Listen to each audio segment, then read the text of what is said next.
A Força Expedicionária Brasileira chegou ao norte da Itália no fim de 1944, quando a guerra já havia se concentrado nos lugares mais difíceis do continente. Os grandes avanços haviam ficado para trás. À frente restava o que não cedia. Os Apeninos se estendiam como uma barreira natural entre os aliados e o coração do território ainda controlado pelos alemães. Não eram montanhas isoladas nem picos majestosos. Eram elevações contínuas, irregulares, cortadas por vales estreitos, estradas precárias e encostas íngremes. Um terreno feito para conter, não para permitir passagem. Para os soldados brasileiros, aquilo representava uma mudança brusca de realidade. Até então, o treinamento havia preparado homens para o combate moderno, coordenado, com avanço progressivo. Mas ali, nos Apeninos, a guerra não se movia em linhas. Ela se escondia. Cada colina dominava a seguinte. Cada estrada podia ser observada de cima. Cada avanço exigia exposição. O inimigo não precisava atacar, bastava esperar. Foi nesse cenário que Monte Castelo se impôs. No mapa, aparecia apenas como uma elevação numerada, mais uma cota entre tantas outras. No terreno real, revelava-se como o eixo de todo o sistema defensivo alemão naquela região. Do seu topo, era possível controlar visualmente os principais vales, as rotas de deslocamento e as estradas que sustentavam o avanço aliado. Nenhuma tropa podia avançar com segurança enquanto Monte Castelo permanecesse em mãos inimigas. Ele não era um objetivo entre outros. Era o bloqueio. Os alemães sabiam disso, por isso cavaram. Trincheiras profundas seguiam o contorno da montanha. Abrigos escavados protegiam homens e armamentos do frio e da artilharia. Campos de minas cobriam os acessos mais prováveis. Metralhadoras estavam posicionadas para cruzar fogo sobre qualquer tentativa de subida. Nada ali era improvisado. Monte Castelo não era defendido para resistir a um ataque rápido. Era defendido para não cair. Quando a FEB chegou à região, não encontrou uma frente em movimento. Encontrou uma guerra parada, endurecida pelo tempo, pelo inverno e pela experiência. Tropas alemãs veteranas ocupavam posições estáveis, acostumadas àquele terreno, àquele clima, àquela forma de combate.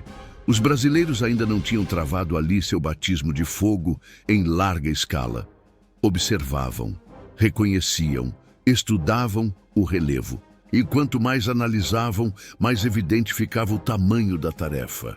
Monte Castelo não oferecia flancos fáceis, não oferecia aproximações protegidas, não oferecia atalhos. Qualquer avanço exigiria subir sob observação constante, exigiria coordenação perfeita entre infantaria, artilharia e apoio aéreo. Exigiria resistência física, disciplina e algo mais difícil de medir, capacidade de suportar o desgaste. Ali, o inimigo não era apenas o soldado alemão entrincheirado, era o terreno, era o frio que começava a se intensificar. Era a certeza de que cada erro custaria caro. A FEB não recebeu Monte Castelo como missão secundária, recebeu como teste. Um teste de preparo, de comando e de resistência. Antes mesmo do primeiro tiro, aquela montanha já deixava claro. Não seria tomada por insistência cega, nem por bravura isolada. Monte Castelo exigiria tudo: tempo, planejamento, sacrifício. E ainda assim, não havia garantia alguma de vitória. Nos dias que se seguiram à chegada, a FEB passou a observar Monte Castelo mais de perto. Não era ainda o momento do ataque, era o momento de ler a montanha. As patrulhas avançavam com cautela pelas encostas inferiores, sempre limitadas pelo terreno. Não havia caminhos largos, apenas trilhas estreitas, abertas pelo uso constante, muitas vezes expostas à observação inimiga. Cada movimento precisava ser calculado, cada passo pensado. Do alto, os alemães enxergavam quase tudo. Monte Castelo oferecia domínio visual total sobre a região. As posições inimigas, mesmo quando invisíveis, eram sentidas. O silêncio denunciava a organização. Não se tratava de uma defesa nervosa ou improvisada. Tratava-se de um sistema sólido, construído para durar.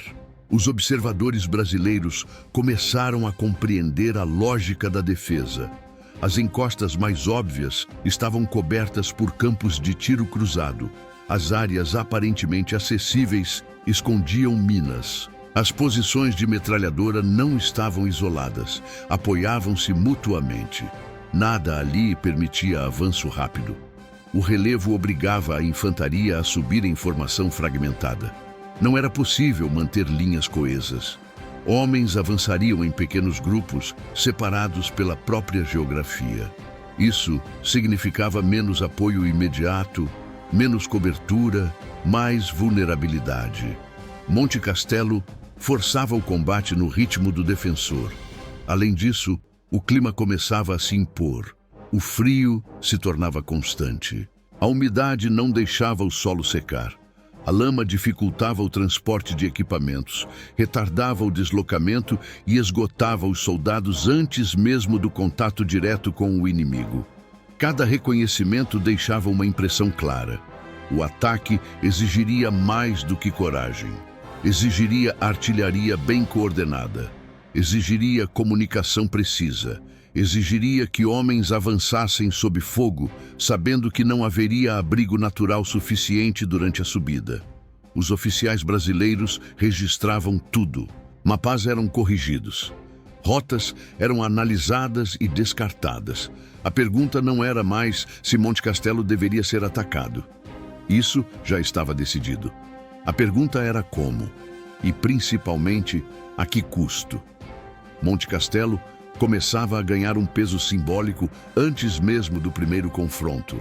Não era apenas um objetivo militar. Tornava-se um ponto de tensão permanente, um lugar que dominava os pensamentos, as conversas e os planejamentos. Quanto mais se observava a montanha, mais evidente ficava. Ela não seria tomada em um único movimento. Não cairia por surpresa, não cederia facilmente à pressão inicial. O primeiro ataque, quando viesse, seria um teste duro, não apenas da tropa, mas da própria capacidade da FEB de operar naquele tipo de guerra. Ali, diante de Monte Castelo, ficava claro que a campanha que se aproximava não seria marcada por avanços rápidos. Seria marcada por persistência, por erros pagos caro e por uma aprendizagem forçada sob fogo. A montanha permanecia imóvel, silenciosa, inteira. E tudo indicava que ela estava pronta para resistir. À medida que os dias avançavam, a expectativa começou a se condensar dentro da tropa. O ataque a Monte Castelo não era mais uma hipótese distante. Era uma decisão em formação. As ordens ainda não haviam sido emitidas, mas todos sabiam que viriam. O reconhecimento já havia sido feito. Os mapas estavam sobre as mesas. As rotas possíveis haviam sido traçadas e quase todas descartadas. O que restava eram caminhos difíceis, expostos e caros.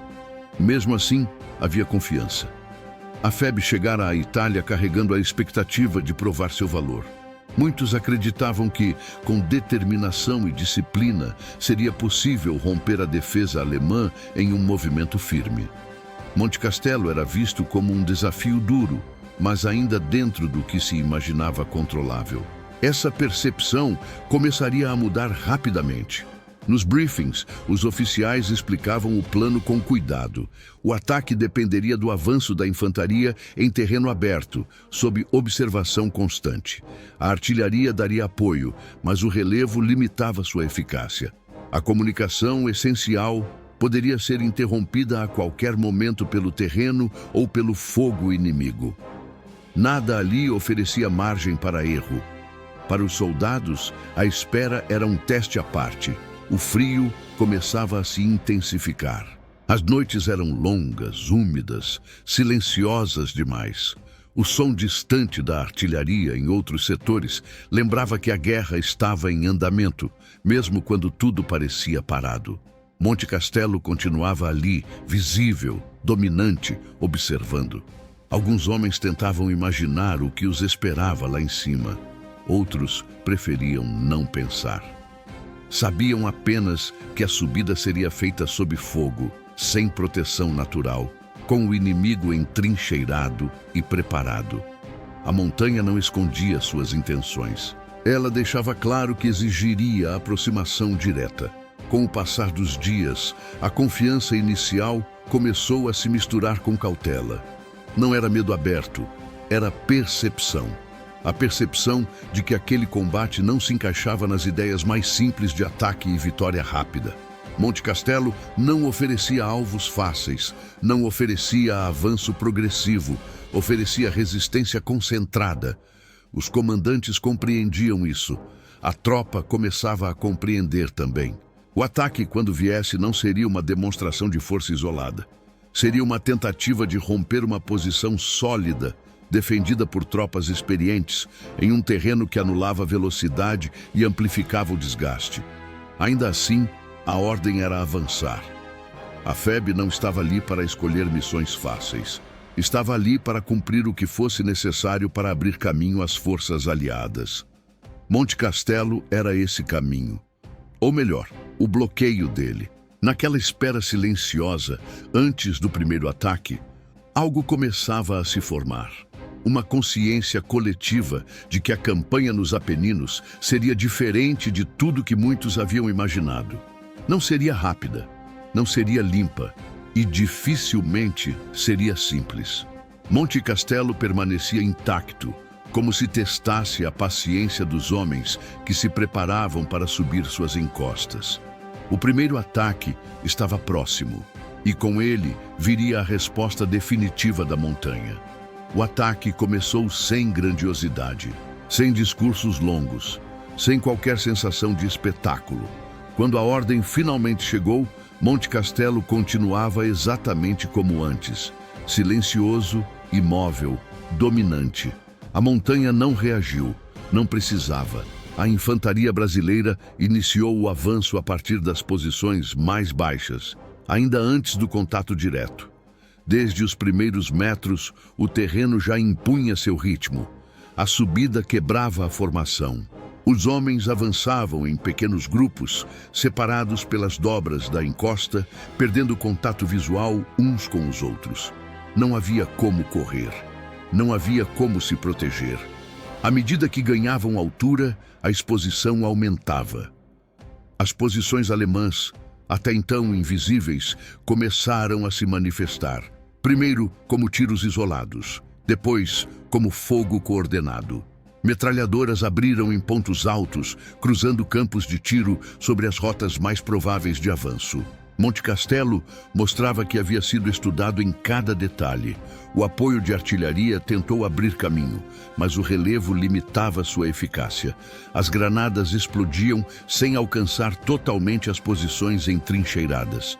Muitos disparos se perdiam nas encostas ou explodiam abaixo do topo, sem neutralizar o inimigo. A infantaria continuava subindo. A cada metro avançado, o desgaste aumentava. O peso do equipamento se tornava mais evidente. O frio travava os músculos. O solo úmido dificultava a progressão. Homens escorregavam, caíam, levantavam sob fogo. O contato direto começou a se intensificar. Os alemães não disparavam sem critério. Esperavam. Deixavam os brasileiros avançarem até zonas expostas, onde o fogo cruzado causava o máximo efeito. Era uma defesa paciente, experiente, segura de sua posição. Rapidamente ficou claro que o ataque não avançava como previsto. A comunicação entre as unidades se tornava irregular. O terreno interrompia sinais. Mensagens demoravam a chegar. A coordenação entre infantaria e artilharia começava a se perder. Cada grupo combatia quase isolado, reagindo ao que via à frente.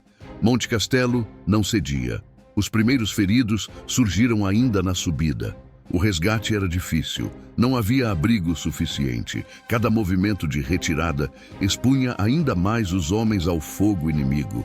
A montanha não oferecia pausas, não oferecia proteção, não oferecia concessões. Com o passar das horas, a percepção se impôs de forma dura.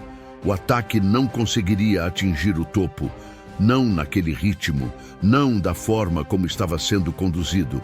As tropas haviam avançado, sim, haviam testado a defesa, haviam medido o inimigo, mas Monte Castelo permanecia intacto. A ordem de recuar começou a circular. Não como derrota explícita, mas como necessidade. Manter homens expostos naquele terreno, sem avanço real, significaria perdas maiores. A retirada foi tão difícil quanto a subida. Sob observação constante, os grupos precisaram descer, carregando feridos, mantendo atenção permanente às posições inimigas. Não houve perseguição alemã. Não houve contra-ataque imediato. Os alemães não precisavam disso. O terreno já havia feito o trabalho. Quando o fogo diminuiu e o silêncio voltou a se impor, Monte Castelo continuava lá, inteiro, dominante, inabalado. O primeiro ataque havia terminado. E com ele terminava também qualquer ilusão de que aquela seria uma missão simples. Quando os homens retornaram às posições iniciais, não houve celebração por terem sobrevivido. Também não houve desespero aberto. O que se instalou foi algo mais profundo: consciência. O primeiro ataque a Monte Castelo não havia sido um erro isolado. Havia sido um choque com a realidade. A montanha resistira exatamente como havia sido preparada para resistir. As posições alemãs continuavam intactas. O sistema defensivo permanecia funcional. O terreno seguia favorecendo quem aguardava no alto. Para a FEB, aquilo representava uma mudança definitiva de percepção. Monte Castelo não era apenas difícil, era estrategicamente cruel. Os relatórios começaram a circular. As análises eram claras. O avanço frontal, da forma como havia sido tentado, expunha demais a infantaria. O apoio de artilharia, limitado pelo relevo, não conseguia neutralizar posições profundamente entrincheiradas. A comunicação se perdia com facilidade. O terreno fragmentava a tropa. Nada disso era detalhe. Tudo era decisivo. Os comandantes compreenderam que a montanha exigiria outro nível de preparação. Não bastava atacar com coragem. Seria necessário atacar com método, com integração total entre armas, com tempo e paciência. Algo raro em uma guerra que pressionava por avanços constantes. Entre os soldados, a lição foi ainda mais direta. Monte Castelo deixara de ser apenas um nome. Tornara-se uma experiência concreta. Um lugar onde o fogo vinha de cima, onde não havia abrigo suficiente, onde cada metro custava esforço, exposição e risco. O silêncio após o combate era pesado. Alguns homens falavam pouco, outros apenas observavam a montanha à distância, agora com um respeito diferente. Não havia mais ingenuidade, havia entendimento. Aquele não seria um combate resolvido em um dia, nem em um único ataque.